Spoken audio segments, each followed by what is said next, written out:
Assalamualaikum warahmatullahi wabarakatuh.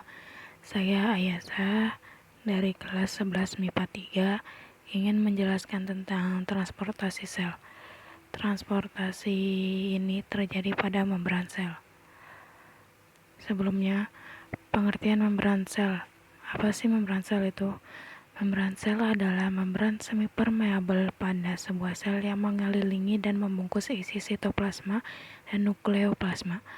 Membran sel mempunyai sifat selektif yang berfungsi untuk mentransfer zat atau mengatur zat yang keluar masuk ke dalam sel. Fungsi ini biasa disebut sebagai transportasi sel. Transportasi membran terbagi menjadi transport pasif dan transport aktif. Dalam transport pasif itu dapat berupa difusi dan osmosis.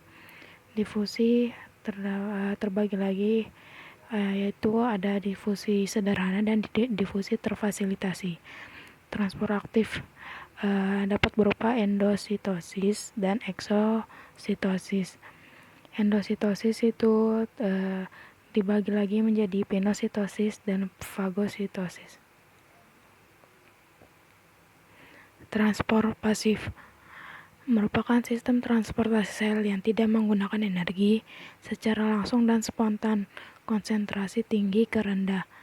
Yang pertama ada difusi sederhana, yaitu perpindahan zat terlarut dari konsentrasi tinggi atau hipertonis ke rendah, hipotonis, melewati suatu membran sel. Zat yang bergerak berukuran kecil seperti glukosa. Contoh pada gambar itu ada segumpal gula yang dimasukkan ke dalam larutan air, lalu dia membentuk molekul-molekul gula. Yang kedua, difusi terfasilitasi. Difusi dengan bantuan protein transport yang menyediakan suatu ikatan khusus, ionik atau polar, zat yang bergerak ion-ion, zat yang bersifat polar. Di sini maksudnya terdapat muatan positif dan negatif.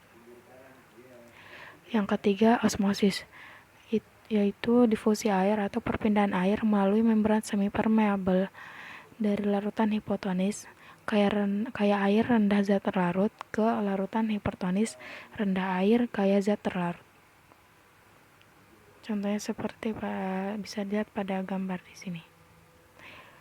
Lalu transport aktif merupakan sistem transportasi sel yang memerlukan energi, yaitu ATP atau adenosin trifosfat, konsentrasi rendah ke konsentrasi tinggi. Jadi ini kebalikan dari transport pasif ya.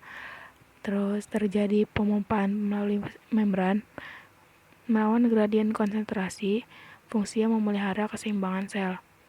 Yang pertama, transport aktif itu dapat berupa endositosis. Endositosis merupakan transfer makromolekul dan materi yang sangat kecil ke dalam sel dengan cara membentuk vesikula baru dari membran plasma. Endositosis itu terbagi lagi menjadi yang pertama fagositosis, yaitu kondisi sel makan. Adalah proses di mana partikel besar seperti sel atau partikel yang relatif besar diambil oleh sel. Yang kedua, pinositosis, yaitu peminuman seluler, merupakan salah satu jenis endositosis di mana sel meneguk tetesan fluida ekstraseluler dalam vesikula kecil. Yang terakhir, transport aktif itu dapat berupa eksositosis, adalah mekanisme transport molekul besar seperti protein dan polisakarida melintasi membran plasma dari dalam keluar sel dengan cara menggabungkan vesikula berisi molekul tersebut dengan membran plasma. Cukup sekian. Mohon maaf jika ada kesalahan kata. Wassalamualaikum warahmatullahi wabarakatuh.